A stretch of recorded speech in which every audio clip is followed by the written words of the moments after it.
A mother, cradling her 9-month-old daughter at 30,000 feet, receives a violent slap across her face from a flight attendant who had no idea she was about to destroy her own career. What started as a journey to say goodbye at a funeral became a shocking expose of prejudice, power, and ultimate justice that will leave you questioning everything you think you know about discrimination in the skies. Before we dive into this shocking story, let me know where you're watching from in the comments below. Hit that like button and subscribe now to support more stories about standing up against injustice. The woman being attacked? Maya Chun, a successful software developer. The attacker? Breda Collins, a 15-year veteran flight attendant. But here's the twist that nobody saw coming.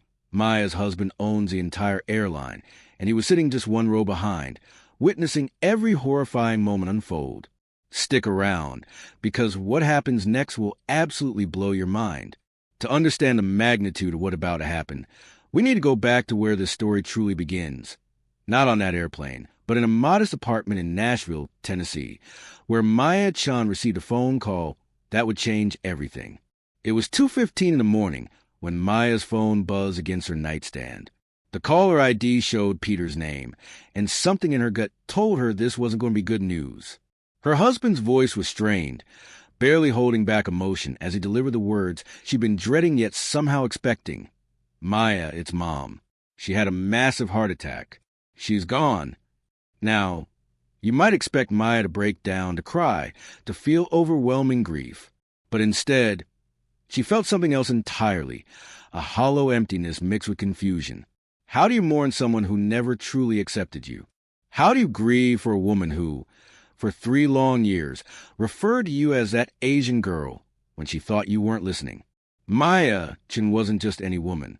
Born in San Francisco to Taiwanese immigrants who had sacrificed everything to give their daughter opportunities in America, she had fought her way up from junior developer to senior software architect at TechFlow Solutions.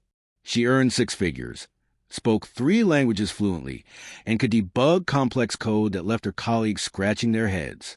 Yet none of that mattered to Eleanor Roberts, her mother-in-law, who saw only her ethnicity and deemed it insufficient for her precious son. As Maya sat in the darkness of her bedroom, memories flooded back like unwelcome visitors.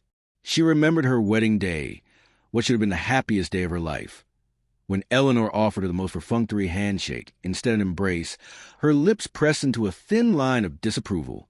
She remembered family dinners where Eleanor would speak exclusively to Peter, as if Maya were invisible, discussing family history and inside jokes while Maya sat there feeling like an intruder in her own marriage. The Christmas memories were perhaps the most painful.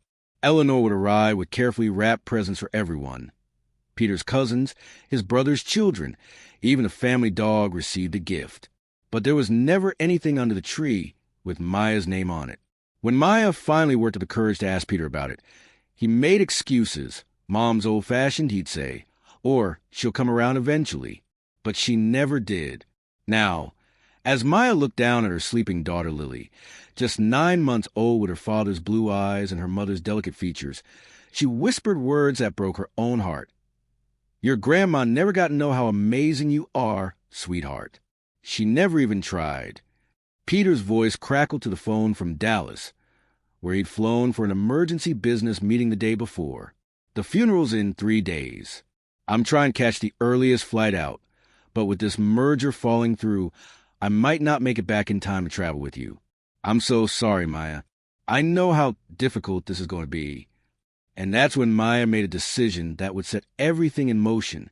She would go to Eleanor's funeral, not because she owed it to her mother-in-law, but because she owed it to herself. She would be the bigger person, even if it meant facing the judgment and whispered comments of Eleanor's family and friends alone. But what Maya didn't know was that her husband had just made a last-minute decision that would put them both on the same flight. And what he would witness would shatter his understanding of the discrimination his wife had been facing all along. As she received Peter's text message, flying out tomorrow morning. Can't make it back in time to go together. I'm sorry, love.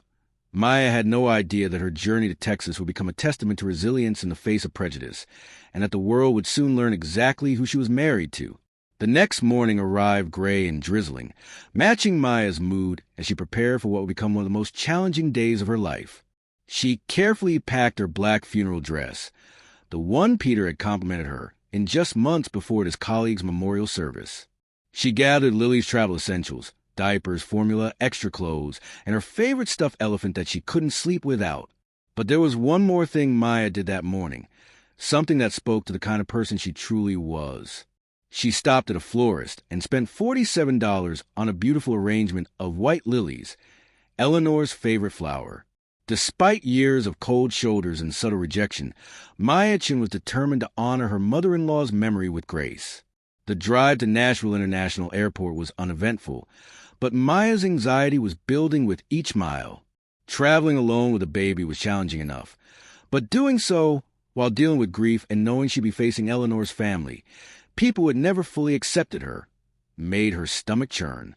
At the airport, the first signs of what was to come began to manifest. The TSA agent, a middle-aged woman with tired eyes and an impatient demeanor, looked from Maya to baby Lily and back again with obvious suspicion. "Is this your baby?"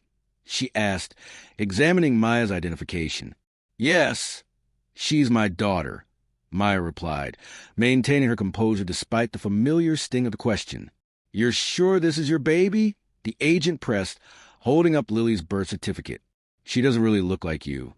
Maya felt that familiar knot forming in her stomach, the one that appeared whenever people questioned her belonging, her legitimacy, her right to exist in spaces others took for granted. Here she was, a 30-year-old professional with an American passport, being questioned about her own child because Lily had inherited more of her father's European features than her mother's Asian ones. "Yes, I'm absolutely certain she's my daughter," Maya said, her voice steady but her heart racing. "I was present at her birth." The agent continued her scrutiny for what felt like an eternity before finally waving them through. As Maya gathered her belongings and struggled with Lily's car seat, she caught the stares of other passengers in line. Some looked sympathetic, others annoyed by the delay, but Maya could read the unspoken question in many of their eyes. At the gate, "Does she belong here?" Maya found a quiet corner where she could set up her laptop and work while Lily napped in her carrier. This was Maya in her element, coding elegant solutions to complex problems, her fingers dancing across the keyboard with the confidence of someone who had earned her place through merit and hard work. She was debugging a critical application update, completely absorbed in her work, when she heard the first whispers from nearby passengers. Look at her, acting like she owns the place with that expensive laptop, probably bought with her husband's money. Maya pretended not to hear, but each comment was like a small cut. These people knew nothing about her, didn't know she worked 60-hour weeks to afford that laptop, didn't know she paid her way through college while working nights at a restaurant, didn't know she'd earned every promotion through sheer determination and skill. All they saw was what Eleanor had always seen, an outsider who didn't belong. Meanwhile, across the terminal, Breda Collins was having the worst morning of her 15-year career as a flight attendant. She'd been passed over for promotion to head flight attendant. Again, the position had gone to a younger colleague with half her experience, and Breda was convinced it was because of her age, her weight, her appearance, or some combination of factors that made her feel invisible and worthless. Her boyfriend had broken up with her the night before, citing her negative attitude and constant complaining as reasons he couldn't handle their relationship anymore. Breda stared at herself in the airport bathroom mirror, seeing every flaw magnified, the lines around her eyes, the gray roots showing through her dyed blonde hair, the extra pounds that her uniform couldn't hide. She popped 2 anxiety pills and washed them down with lukewarm coffee, then headed to crew briefing where she listened with barely contained resentment as her supervisor reminded the team about exceptional customer service and treating all passengers with dignity and respect. Easy for them to say, Breda muttered to her colleague Sarah. They don't have to deal with people who can't speak proper English, who don't understand airplane etiquette, who think their money entitles them to special treatment. Sarah raised an eyebrow. "What do you mean?" "Oh, you know," Breda said, her voice dripping with disdain. "These people who come on board acting like they own the place, demanding this and that, making everything about them. Some of us actually have to work for what we have." The prejudices that had been simmering beneath Breda's surface for years were now boiling over, fueled by her personal frustrations and professional disappointments. She was looking for someone to blame for her problems, someone to take out her anger on, and she was about to find the perfect target. Have you ever been judged before people even knew your story? Maya was about to face something much worse than judgment. She was about to encounter someone whose prejudices would turn a simple flight into a nightmare that would change her life forever. Boarding began with the usual chaos of passengers juggling carry-on bags, looking for their seats, and settling in for the flight from Nashville to Dallas. Maya approached the gate with Lily in her carrier, her laptop bag slung over one shoulder, and her carefully chosen flowers for Eleanor balanced precariously in her free hand. The first challenge came immediately. As Maya tried to navigate the narrow jetway while managing her belongings, she nearly dropped the flower arrangement. Other passengers pushed past her impatiently, and she could feel the familiar anxiety creeping in, that sense of taking up too much space, of being an inconvenience simply by existing. Breda Collins stood at the aircraft door, her forced smile not quite reaching her eyes as she mechanically greeted each passenger. When Maya appeared in the doorway, struggling with her bags and baby carrier, Breda's expression immediately shifted. She watched Maya fumble with her belongings, her lips pressing into a thin line of disapproval. "Overhead bins are for paying passengers' personal items only," Breda said curtly as Maya attempted to store her diaper bag. The tone wasn't helpful or informative, it was dismissive, as if Maya didn't understand basic airplane protocols. Maya paused, confused. "I'm sorry, I don't understand. This is my diaper bag for my daughter." "Ma'am, the overhead compartments are reserved for tickets holders' belongings.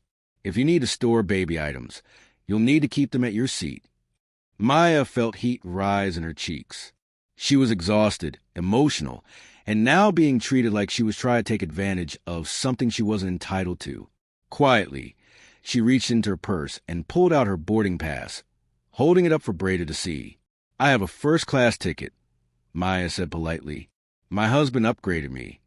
The words hung in the air like an accusation. Breda's eyes widened slightly as she saw the 1A printed on Maya's boarding pass, but instead of apologizing for her mistake, something darker flickered across her face. Resentment, suspicion. How does someone like her afford first class? The thought was written clearly in Breda's expression, even if she didn't voice it aloud. Here was this young Asian woman with a baby, traveling first class, probably paid for by some wealthy husband, while hard-working people like Breda could barely afford their own rent. "Of course," Breda said, her smile now completely artificial. "Right this way." As Maya made her way to seat 1A, she felt a mixture of relief and apprehension. The spacious first-class cabin was a welcome respite from the stress of boarding, and she carefully settled Lily into the seat beside her. For a moment, she allowed herself to relax, thinking that perhaps the worst part of her journey was over. She was wrong. As the plane prepared for takeoff, Lily began to cry. It wasn't unusual. Babies often cry during takeoff due to the pressure changes affecting their ears, but Maya immediately felt the eyes of other passengers turning toward her. She gently bounced Lily, speaking to her in soft, soothing tones, explaining about ear pressure, and trying to help her daughter understand what was happening. "Some babies just aren't cut out for flying," Breda commented loudly as she passed Maya's row, her voice carrying to nearby passengers. It was meant to sound like casual observation, but Maya caught the underlying message. Some people don't belong in first class. Maya felt her face burn with embarrassment. She wanted to explain that Lily was typically an excellent traveler, that this was unusual behavior, that she was doing everything possible to calm her daughter. Instead, she found herself apologizing to Breda, to the other passengers, to anyone within earshot. "I'm so sorry," she whispered, her voice barely audible over Lily's cries. "She's usually so good. I think it's the pressure change. I'll try to keep her quiet." But even as Maya spoke, she felt a familiar internal voice, one that sounded disturbingly like Eleanor's, telling her she was being too emotional, too sensitive, making excuses instead of just handling the situation. That voice had been planted years ago and had grown stronger with each microaggression, each questioning look, each moment when she felt like she had to prove she belonged. What Maya didn't know was that her husband had made a last-minute decision that would put him on this very same flight. Peter had finished his emergency meeting earlier than expected and managed to book the last available seat, 2A, directly behind his wife. He'd boarded late, completely exhausted from 48 hours of crisis management, and had fallen asleep before the plane even took off. But Maya had no idea that her husband was about to make a decision that would put him on the same flight, and what he would witness would change their lives forever. As Breda walked away from Maya's seat, her mind was already formulating plans for how she could make this flight as uncomfortable as possible for the woman she decided didn't deserve to be there. The stage was set for a confrontation that would expose the ugly reality of discrimination at 30,000 feet, and the consequences would ripple far beyond a single airplane cabin. Once the plane reached cruising altitude, the real nightmare began to unfold. Lily continued to cry intermittently, her little ears still adjusting to the pressure changes, and Maya found herself trapped in a cycle of anxiety and apologetic behavior that was exactly what Breda had been hoping for. Other passengers began to shift in their seats, casting disapproving glances in Maya's direction. A businessman in seat 3A audibly sighed each time Lily made a sound. An elderly woman across the aisle shook her head with obvious irritation. Maya felt like she was shrinking under the weight of their judgment, becoming smaller and smaller with each disapproving look. Don't give them a reason to confirm their prejudices, she told herself silently, echoing words she'd internalized over years of navigating predominantly white spaces. Stay calm. Be perfect. Prove you belong here. It was a burden no parent should have to carry. The pressure to have a perfect child who never cried, never made mistakes, never revealed the simple truth that they were human. Breda watched this dynamic with satisfaction. She'd seen it before. People who didn't quite fit feeling like they had to overcompensate, apologize for existing, prove they deserved to be treated with basic human dignity. It gave her a sense of power she rarely felt in her personal life, and she was about to use that power to its fullest extent. When meal service began, Breda approached Maya's row with a tray that looked noticeably smaller than those she'd served to other first-class passengers. The portion of pasta was half the normal size. There was no bread roll, and the fruit cup was missing entirely. "Here's your meal," Breda said with false cheerfulness. Maya looked at the sparse tray, then glanced at the passenger across the aisle who had received a full meal with multiple courses. For a moment, she considered saying something, but then Lily started crying again, and her focus shifted to comforting her daughter. "Thank you," she said instead, accepting the incomplete meal without complaint. As Maya tried to eat while simultaneously soothing Lily, Breda made her next move. While walking past Maya's seat to serve other passengers, she deliberately bumped Maya's elbow, causing her to spill formula down the front of her blouse. "Oh, I'm so sorry," Breda said with exaggerated concern. "These aisles are so narrow. You should be more careful when feeding your baby." The comment was perfectly crafted. It sounded helpful while actually blaming Maya for the incident that Breda had clearly caused intentionally. Maya looked down at her ruined blouse, the one she planned to wear to Eleanor's funeral, now stained with formula. "It's okay," Maya said automatically. "Accidents happen." But it wasn't okay, and it wasn't an accident. As Breda continued her service, she made sure her voice carried when she spoke to her colleague Sarah near Maya's seat. "Some people think money can buy class," she said, loud enough for Maya and nearby passengers to hear. "But you can't purchase proper etiquette or consideration for others." The words hit Maya like physical blows. Here she was, trying her best to manage a crying baby while traveling to her mother-in-law's funeral, and she was being portrayed as entitled and inconsiderate. The injustice of it burned in her chest, but she forced herself to remain silent. Meanwhile, just one row behind Maya, Peter Roberts was beginning to stir from his exhausted sleep. He'd been running on pure adrenaline for days, managing a merger crisis that had threatened his company's expansion plans. The familiar sound of a baby crying was working its way into his consciousness, but he was still too groggy to recognize that distinctive cry as belonging to his own daughter. What Maya didn't know, what none of the passengers realized, was that they were witnessing the systematic harassment of the wife of the man who owned the airline they were flying on. Peter Roberts wasn't just a successful businessman. He was the founder and CEO of Skybridge Airlines, a company built on principles of exceptional service and respect for all passengers. The irony was staggering. Breda Collins was violating every company policy Peter had personally written, treating a passenger in ways that went against everything his airline stood for, and she was doing it to his own family. As Maya sat in her seat, formula staining her clothes and tears threatening to spill from her eyes, she made a decision that sustained her through years of subtle discrimination. She would endure it with dignity. She would not give Breda or anyone else the satisfaction of seeing her break down. But endurance has its limits, and Maya was approaching hers faster than she realized. What makes injustice truly devastating isn't just the actions of those who perpetrate it. It's the silence of those who witness it and choose to look away. But on this flight, Maya was about to discover that not everyone would remain silent when they saw discrimination unfolding before their eyes. Mrs. Carmen Rodriguez, a 68-year-old grandmother from San Antonio, occupied seat 3B. She'd raised 5 children, worked as a school teacher for 37 years, and had experienced enough prejudice in her own life to recognize it immediately when she saw it happening to others. As she watched Breda's treatment of Maya, her teacher instincts kicked in, the same ones that had protected countless students from bullies over the decades. Mrs. Rodriguez discreetly pulled out her phone and began documenting what she was witnessing.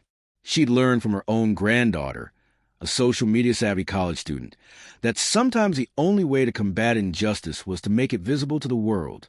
In seat 4A sat James Mitchell, a successful financial consultant from Atlanta who was no stranger to navigating predominantly white professional spaces. He recognized the microaggressions Maya was experiencing because he'd lived through similar ones countless times in boardrooms and business meetings. The way Breda was treating Maya reminded him of every time a waiter had assumed he couldn't afford to eat at an upscale restaurant, every time a colleague had questioned whether he'd really earned his position, every time someone had made him feel like an intruder in spaces James where found he had himself every right gripping to his armrest as he watched the situation escalate. Part of him wanted to intervene, to say something, to stand up for this woman who was clearly being targeted. But another part of him, the part that had learned to survive by not making waves, by not drawing attention to himself, kept him in his seat. In seats 5A and 5B, college students Emma and Jake were on their way to visit Jake's family in Texas. At 20 and 21 years old, they belonged to a generation that had grown up discussing issues of privilege and discrimination. Unlike older passengers who might dismiss what they were seeing as just bad service, Emma and Jake immediately recognized the pattern of behavior for what it was. "Are you seeing this?" Emma whispered to Jake, her phone already in her hand, ready to record. "This is messed up," Jake replied, watching as Breda once again accidentally jostled Maya while passing her seat. The tension in the cabin was becoming palpable. Even passengers who weren't directly witnessing the interactions between Breda and Maya could sense that something was wrong. There was an energy in the air, a collective discomfort that comes when people realize they're watching something unfair unfold and aren't sure how to respond. Then came the bathroom incident, the moment when Breda's harassment moved from passive-aggressive to actively hostile. Maya had been trying to clean the formula stains from her blouse when Lily needed a diaper change. She stood up carefully, balancing her daughter while looking around for the changing table. The first-class bathroom was just a few steps away, but as she moved toward it, Breda appeared as if from nowhere. "Excuse me, ma'am, but that bathroom is currently being cleaned," Breda said, blocking Maya's path. Maya could clearly see that the bathroom was not being cleaned. The door was open, the interior was spotless, and there was no cleaning card or supplies anywhere in sight. "I just need to change my baby's diaper," Maya said, her voice still polite despite her confusion. "You'll need to use the facilities in the main cabin," Breda replied firmly. First-class restrooms are reserved for, well, certain passengers. The pause before certain passengers was deliberate, loaded with meaning that Maya understood immediately. Breda was telling her, in coded language that maintained plausible deniability, that she didn't belong in first class despite holding a valid first-class ticket. "I paid for this seat," Maya said, her voice growing firmer. "I have every right to use the facilities in this section." "Right." Breda's voice dripped with condescension. "Let's talk about what you deserve." The words hung in the air like a challenge. Mrs. Rodriguez's phone was now recording openly.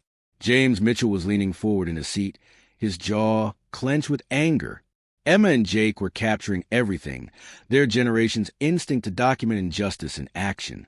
But what none of them could see was Peter Roberts in seat 2A, now fully awake and listening to every word of this exchange. He couldn't see Maya from his position, but he could hear her voice, the voice he'd fallen in love with 8 years ago, the voice that read bedtime stories to their daughter, the voice that was now strained to the effort of maintaining dignity in the face of blatant discrimination. What would you do if you witnessed this happening? These passengers were about to make choices that would determine whether justice prevailed or whether another act of discrimination would be swept under the rug and forgotten. The moment of truth was approaching, and everyone in that cabin was about to discover what they were really made of. Sometimes the most profound moments in our lives happen when we least expect them. Peter Roberts had boarded this flight as a tired businessman trying to get home to his family after a grueling few days of corporate crisis management. He was about to wake up to a crisis much more personal and devastating than any merger gone wrong or stock price fluctuation. The sound that pulled Peter from his exhausted sleep wasn't just any baby crying. It was a specific rhythm, a particular pitch that he'd heard countless times during late-night feedings and early morning wake-ups. His paternal instincts, developed over 9 months of fatherhood, recognized his daughter's voice even in his semi-conscious state. But it couldn't be Lily. Maya and the baby were supposed to be on a different flight, traveling separately because of his last-minute schedule changes. Yet as consciousness fully returned to him, Peter became increasingly certain that the crying baby just one row ahead was his daughter. Slowly, carefully, he leaned forward and peered around the side of his seat. What he saw made his blood run cold. There was Maya, his wife, the woman he'd promised to love and protect, sitting in seat 1A with their 9-month-old daughter. Her shoulders were tense with stress, her blouse was stained, and she looked exhausted in a way that went beyond normal travel fatigue. This was the exhaustion of someone under sustained attack. Peter's first instinct was joy. What a wonderful surprise it would be to travel together after all, to support Maya during this difficult journey to his mother's funeral. But as he continued to observe, that joy quickly transformed into growing horror as he witnessed the treatment his wife was receiving. He watched Breda approach Maya's seat with obvious hostility rather than professional courtesy. He heard the snide comments about certain passengers and knowing your place. He saw other flight attendants participating in or ignoring the harassment of a woman who was clearly struggling to manage a baby while dealing with her own grief. But what Peter was witnessing went beyond just poor customer service. As the owner of Skybridge Airlines, he had spent years developing company policies specifically designed to prevent this kind of treatment. Every employee was required to complete comprehensive training on cultural sensitivity, anti-discrimination practices, and exceptional customer service standards. The behavior he was witnessing wasn't just personally offensive. It was a direct violation of everything his company stood for. The irony was almost too much to bear. Breda Collins was systematically harassing the wife of the man who signed her paychecks, violating policies he had personally written, while representing a company built on principles of respect and inclusion. If this was how his employees treated passengers when they thought no one important was watching, what did that say about the culture he'd tried so hard to create? Peter felt a rage building inside him, unlike anything he'd experienced before. This wasn't just about his wife being mistreated, though that alone was enough to make him want to stand up and put an end to this immediately. This was about the realization that discrimination was happening on his airline, possibly every day, to passengers who didn't have the protection of being married to the owner. How many other Maya Chens have been subjected to this treatment? How many families have been humiliated, degraded, made to feel unwelcome while traveling on his aircraft? The thought made him physically sick. But Peter also found himself grappling with a deeper, more uncomfortable truth.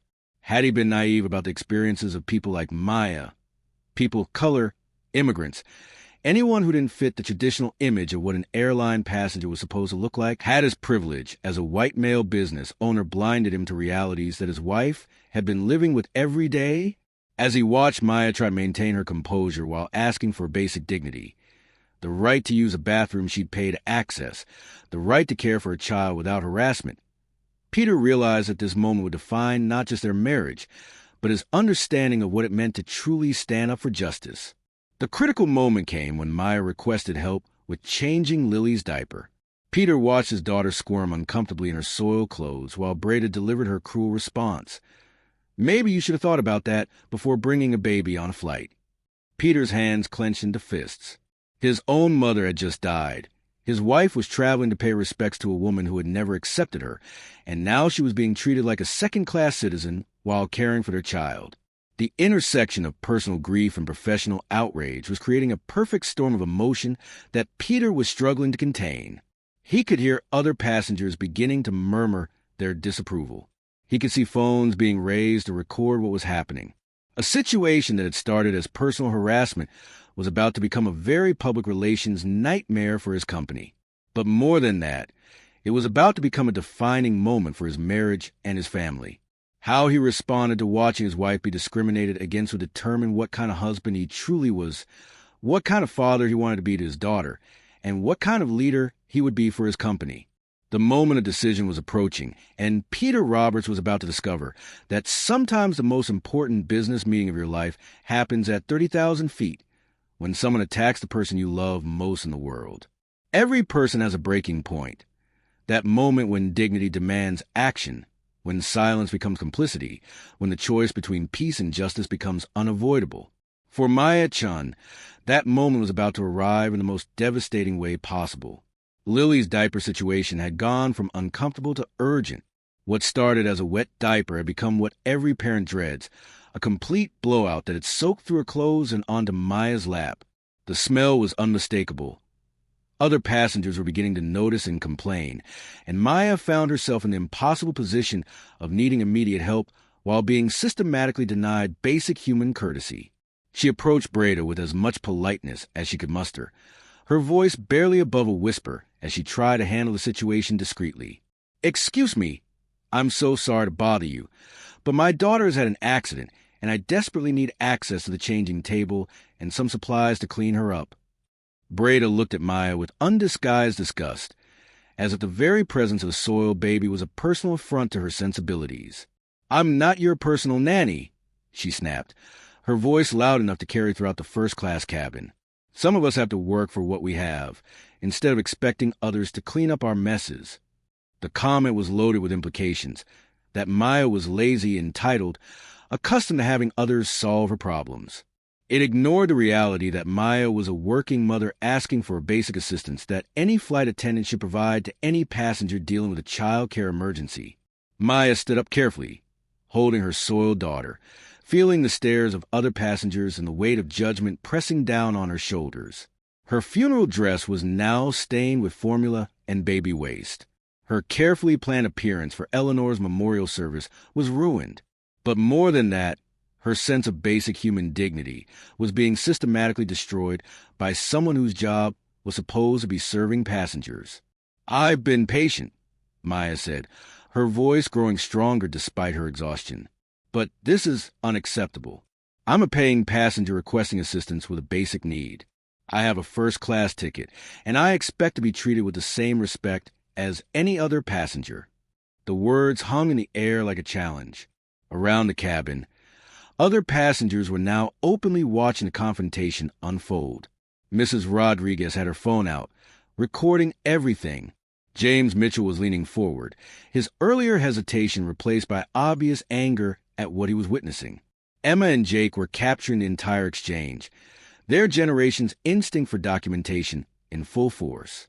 But Breda wasn't backing down.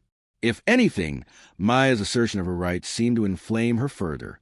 "You people always think you're entitled to special treatment," she said, her voice dripping with condescension and barely concealed prejudice. The phrase, "you people," echoed to the cabin like a gunshot. There was no ambiguity in those words, no room for misinterpretation. Breda had just revealed the true nature of her hostility toward Maya. It wasn't about a crying baby or airline policies or professional standards. It was about race, ethnicity, and the belief that certain people didn't belong in certain spaces. Maya felt something inside her shift. For years, she had endured microaggressions, subtle discriminations, and coded language that danced around explicit prejudice. She had learned to doubt herself, to wonder if she was being too sensitive, to absorb a message that she should be grateful for whatever treatment she received and never ask for more. But "you people" was not subtle. "You people" was not coded. "You people" was a direct statement of prejudice that no amount of politeness or accommodation could excuse or explain away. "What do you mean, you people?" Maya asked, her voice quiet but carrying clearly through the now silent cabin. The question hung in the air like an indictment. Everyone in that cabin, passengers, other flight attendants, and most importantly, Peter Roberts in seat 2A, knew exactly what those words meant. They had all heard the tone, seen the expression, witnessed the systematic harassment that had been building to this moment. Breda realized she had gone too far, but instead of backing down or apologizing, she doubled down on her hostility. Pride and prejudice combined with personal frustration to create a toxic mixture that was about to explode. "You heard me," she said, her voice now openly hostile. "People who think their money entitles them to make demands, who don't understand that the rest of us have to follow rules." But Maya was no longer the apologetic, accommodating passenger she had been at the beginning of the flight. Something fundamental had shifted inside her, a recognition that no amount of politeness would protect her from prejudice, no degree of compliance would earn her basic respect. "I understand rules perfectly well," Maya said, her voice steady and clear. "What I don't understand is why those rules seem to apply differently to me than to other passengers. What I don't understand is why asking for basic assistance with my child is seen as making unreasonable demands. What I don't understand is why you feel comfortable speaking to me in ways I haven't seen you speak to anyone else on this flight." The cabin had gone completely silent. Even Lily seemed to sense the gravity of the moment. Her crying reduced to soft whimpers. Other passengers were no longer pretending not to watch.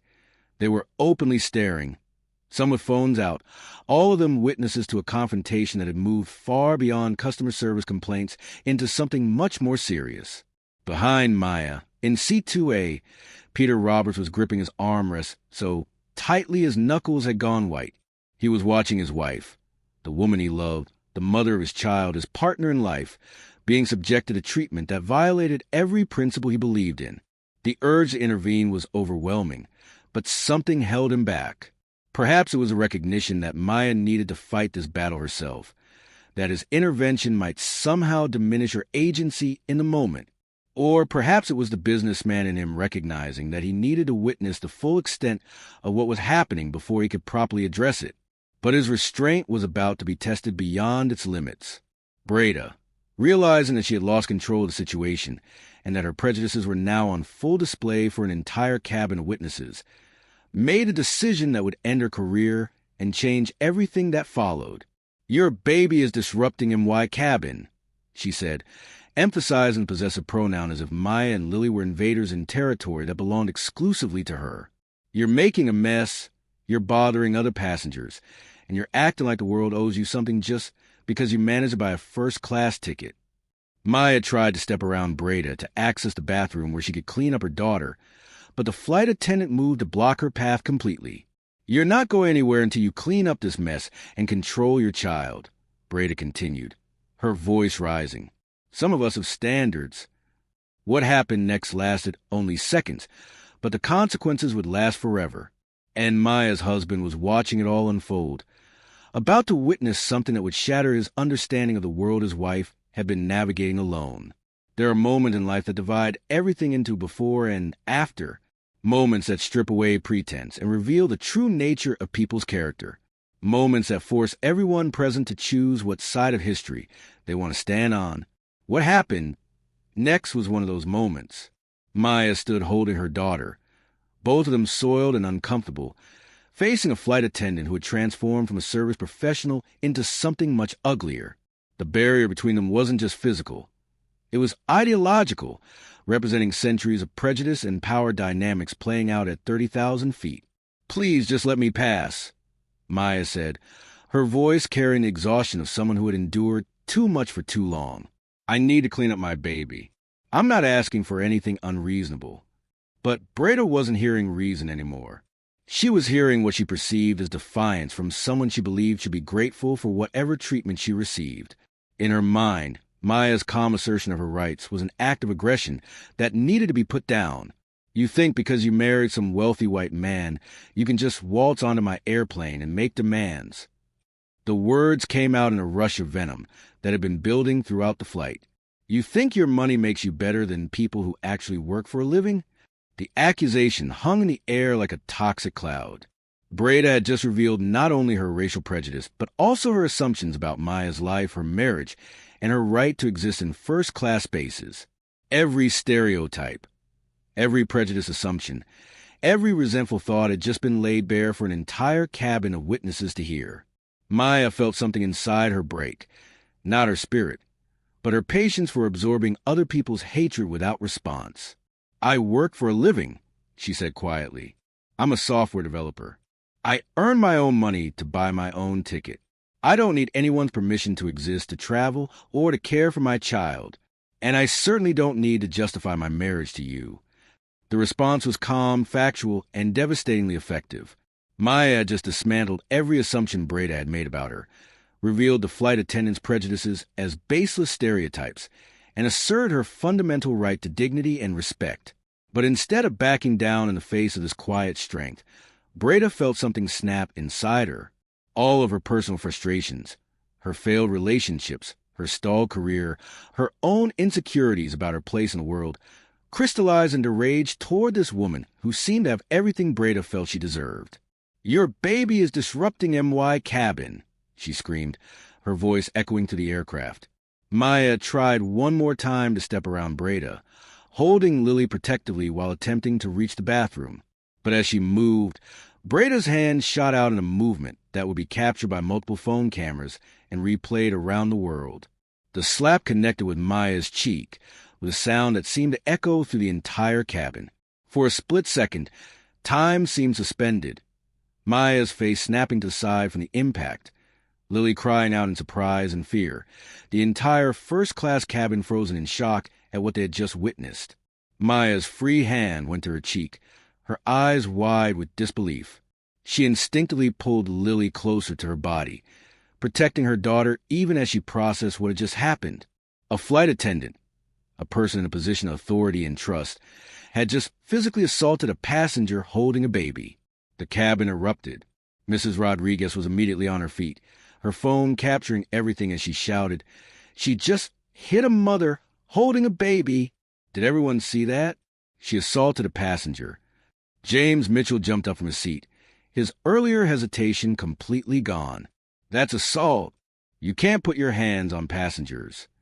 Emma and Jake were both recording, their phones capturing different angles of the aftermath as other passengers began standing, talking, pointing, demanding answers.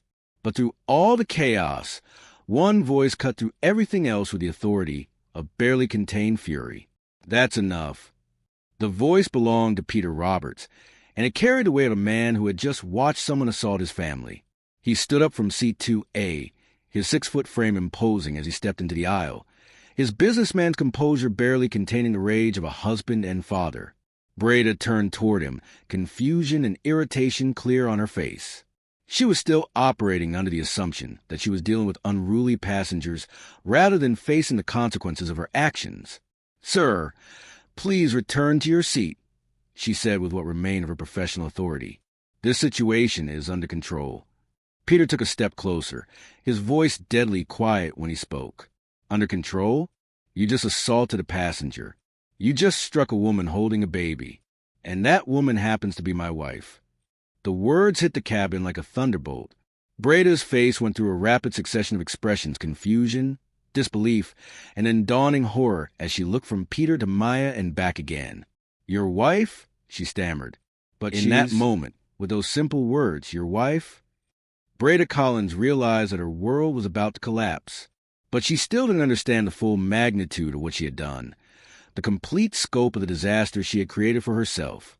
Around them, other passengers were rising from their seats, no longer content to be silent witnesses to what they had seen. The dynamic in the cabin had shifted completely. Where once Maya had been isolated and vulnerable, she was now surrounded by people who had seen injustice and were refusing to ignore it. Mrs. Rodriguez pushed forward, her grandmother's protective instincts in full force. "I recorded everything," she announced loudly, holding up her phone. "That woman attacked a mother holding a baby. I got it all. The harassment, the discrimination, and the assault." James Mitchell nodded grimly. "So did I. What we just witnessed was systematic harassment based on prejudice. followed by physical assault. This is unacceptable. The young college students, Emma and Jake, were already uploading their footage to social media platforms. Their generation's instinct to expose injustice through viral documentation kicking into high gear. But Peter wasn't done. He gently took Lily from Maya's arms, allowing his wife to finally tend to her stinging cheek while he held their daughter protectively. Then he turned to address the entire cabin, his voice carrying the authority of someone accustomed to commanding boardrooms and making decisions that affected thousands of people. "Ladies and gentlemen," he began, his voice clear and controlled, "I want to apologize to all of you for what you've just witnessed. I want to apologize that you had to see discrimination and assault happen on an aircraft. And I want you to know that what happened here today is completely contrary to everything this airline is supposed to represent." Breda was staring at him now, pieces of a horrible puzzle beginning to fall into place in her mind. There was something familiar about this man, something she should recognize but couldn't quite place. "My name is Peter Roberts," he continued, and those 3 words changed everything. "I am the founder and CEO of Skybridge Airlines. This is my airline, and the woman who was just assaulted while holding our daughter is my wife, Maya Chan." The cabin went completely silent as the implication sank in. Breda's face went through a rapid transformation, confusion giving way to recognition, recognition giving way to horror, horror giving way to the devastating realization that she had just destroyed her own life. She had spent the entire flight systematically harassing and ultimately assaulting the wife of the man who owned the company. She had violated every policy, every principle, every standard that the airline was built on, and she had done it all while multiple passengers recorded her actions. "That's impossible," she whispered, but even as she spoke, she knew it was true. She was looking at Peter Roberts. She'd seen his photo in company newsletters, in business magazines, in the corporate training materials that had emphasized respect for all passengers regardless of race, ethnicity, or background. "Nothing about this is impossible," Peter said, his voice carrying the weight of absolute authority. "What's impossible is that an employee of my airline would treat any passenger the way you've treated my wife today. What's impossible is that someone wearing our uniform would engage in racial harassment and physical assault." He turned to Maya, his voice softening as he spoke to his wife. "Are you okay? Do you need medical attention?" Maya shook her head, though her cheek was still red from the slap, and tears were threatening to spill from her eyes. "I'm okay," she said quietly. "I just want to take care of Lily." Peter's expression hardened as he turned back to Breda. "You're terminated, effective immediately. Security will be waiting for you when we land, and I can assure you that charges will be pressed for assault. You will never work in the aviation industry again." But the personal consequences were just the beginning. Peter was already thinking about the broader implications, the viral videos that were probably already spreading across social media, the news coverage that would follow, the questions that would be asked about company culture and employee training. More importantly, he was thinking about his wife and the discrimination she had faced not just today, but probably countless times before when he wasn't there to witness it. How many other flights had there been where Maya encountered prejudice and hostility? How many times had she absorbed treatment like this in silence, protecting him from the painful reality of what it meant to be a person of color navigating spaces where she wasn't welcomed? Mrs. Rodriguez approached Maya with the protective instincts of a grandmother. "Mija, you were so strong through all of that. Don't let anyone tell you that what happened was your fault.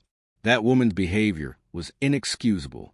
James Mitchell extended his business card to both Maya and Peter. "What happened to your wife was wrong, and I should have spoken up sooner. If you need any witnesses for legal proceedings, I'll testify to everything I saw."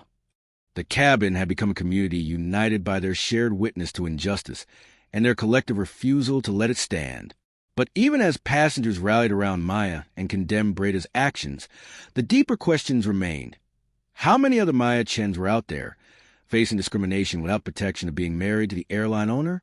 How many acts of prejudice went unrecorded, unreported, unpunished? Justice was being served, but was it enough? The real consequences were just beginning, and they would extend far beyond one disgraced flight attendant and one viral video. When the plane touched down in Dallas, it wasn't just the end of flight.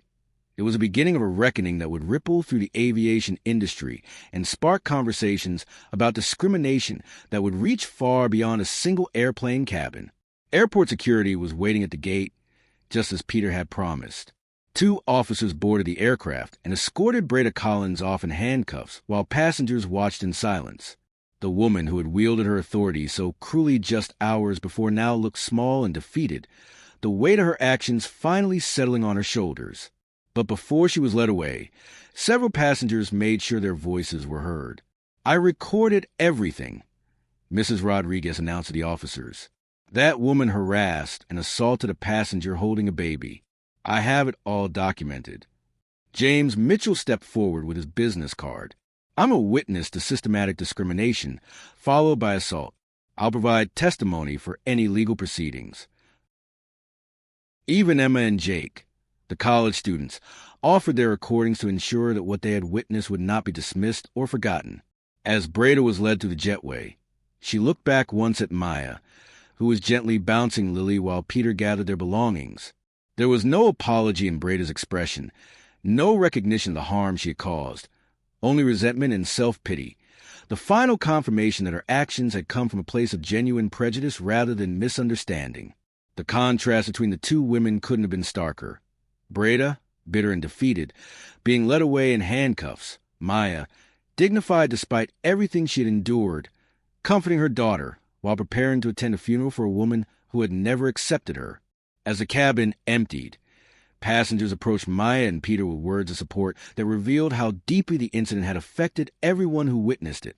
An elderly businessman who had sat quietly throughout the flight stopped to speak with Maya. "I'm ashamed that I didn't say anything sooner," he said. "What happened to you was wrong, and I should have found the courage to speak up when it was happening, not after it was over." A young mother traveling with her own toddler pressed Maya's hand. "You handle that with such grace. I would have lost my composure completely. Your daughter is lucky to have such a strong mother."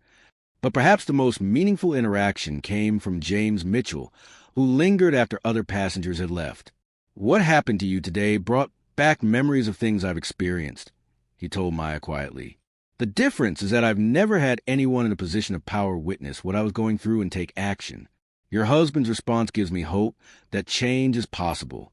Peter was listening to these conversations with growing awareness of how profound this experience had been, not just for his family, but for everyone who had been in that cabin. They had all been forced to confront their own responses to witnessing discrimination. Some had found courage they didn't know they possessed. Others had discovered uncomfortable truths about their own silence in the face of injustice. As they prepared to leave the aircraft, Maya turned to Peter with an expression that mixed gratitude with something deeper and more complex. "Thank you for standing up for me," she said quietly. "But I need you to understand something. I shouldn't have needed my husband's identity to be treated with basic respect. And there are countless other people who face what I face today without anyone in power watching, without anyone to defend them." Peter nodded, recognizing profound truth in her words. His intervention had been necessary and right, but had also highlighted a systemic problem that went far beyond one flight attendant's prejudices. "You're absolutely right," he said, "and we're going to make sure this leads to real change, not just for our airline, but industry-wide." Eleanor Roberts' funeral took place on a gray Tuesday morning in a small church outside Houston. Maya and Peter arrived together, their bond strengthened by the ordeal they had shared, but their minds heavy with the broader implications of what they had experienced. As they walked into the church, Maya carried the white lilies she had purchased, now slightly wilted from their journey, but still beautiful, still meaningful. Despite everything Eleanor had put her through, despite the years of subtle rejection and cultural prejudice, Maya was determined to honor her mother-in-law's memory with grace. The funeral service was small and somber. Eleanor's family and friends filled just a few pews, and Maya couldn't help but notice the questioning looks directed her way. Even in death, Eleanor's community seemed unsure about Maya's place among them. But something had changed in Maya during that flight. The woman who placed flowers on Eleanor's casket was not the same person who had boarded the plane in Nashville. She had been tested in ways she never expected and had emerged with a clearer understanding of her own worth and strength. "I couldn't let hatred win," she whispered to Peter as they stood beside the casket. Not Eleanor's hatred of me, not Breda's hatred of what I represent, not anyone's hatred. Lily deserves to grow up in a world where love is stronger than prejudice. After the service, as they drove back to the airport for their return flight, Peter and Maya talked about what would come next. The video footage from the flight was already going viral on social media, sparking conversations about discrimination in air travel and the experiences of people of color in supposedly integrated spaces. This can't just be about getting justice for what happened to us, Maya said. It has to be about creating systematic change so that other families don't go through what we went through. Peter nodded, his businessman's mind already working on comprehensive reforms. We're going to completely overhaul our hiring practices, our training programs, our policies for handling discrimination complaints. But more than that, we're going to work with other airlines, with industry organizations, with civil rights groups to make this a turning point for the entire industry. The broader impact was already beginning. Within hours of the videos being posted online, Skybridge Airline stock had dropped significantly as investors worried about the public relations nightmare. But Peter saw this as an opportunity rather than a crisis, a chance to demonstrate that his company would not just talk about diversity and inclusion, but would take concrete action to address discrimination wherever it existed. Breda Collins faced multiple charges: assault, violation of civil rights, and breach of her employment contract. Her career in aviation was over, and she would become a cautionary tale about the consequences of letting prejudice drive professional behavior. But the real change would be measured not in one person's punishment, but in the systemic reforms that followed. Maya became an advocate for passenger rights, working with civil rights organizations and speaking at conferences about her experience. She used her platform as both a successful professional and the wife of an airline CEO to shine light on discrimination that often happened in silence. Peter implemented the most comprehensive anti-discrimination training program in the airline industry, requiring all employees to complete modules on cultural sensitivity, implicit bias, and passenger rights. He established an independent ombudsman office to investigate discrimination complaints and created a passenger bill of rights that was posted in multiple languages throughout every aircraft. The young passengers, Emma and Jake, became advocates for bystander intervention, speaking on college campuses about the importance of speaking up when witnessing discrimination rather than remaining silent. Mrs. Rodriguez continued to serve as a witness in the legal proceedings against Breda, her grandmother's protective instincts having evolved into a broader commitment to fighting injustice wherever she encountered it. James Mitchell used the experience to examine his own responses to discrimination and became an advocate within his own industry for creating more inclusive professional environments. But perhaps the most important change was in the conversations that began happening in households across America as the video spread, and people were forced to confront uncomfortable truths about discrimination, privilege, and the responsibility of bystanders to speak up when they witness injustice. As Maya reflected later, they tried to make me feel small, but I learned something that day. Dignity isn't given by others. It comes from within, and no one can take that away from you. Peter added, love isn't just about the good times. It's about standing up when it matters most, about using whatever power you have to protect not just your own family, but to create a world where every family is treated with respect. The story that began with one woman's journey to a funeral became a catalyst for examining how discrimination operates in everyday settings, how systems of power can either perpetuate injustice or create meaningful change, and how individual acts of courage, from passengers who recorded what they saw to a CEO who used his platform to demand better, can ripple outward to create lasting transformation. What would you have done in this situation? Would you have found the courage to speak up when you saw discrimination happening? Or would you have remained silent like so many others do every day? Share your thoughts below. And remember, we all have the power to stand up against injustice. Sometimes the most important thing we can do is simply refuse to look away when someone else's dignity is under attack.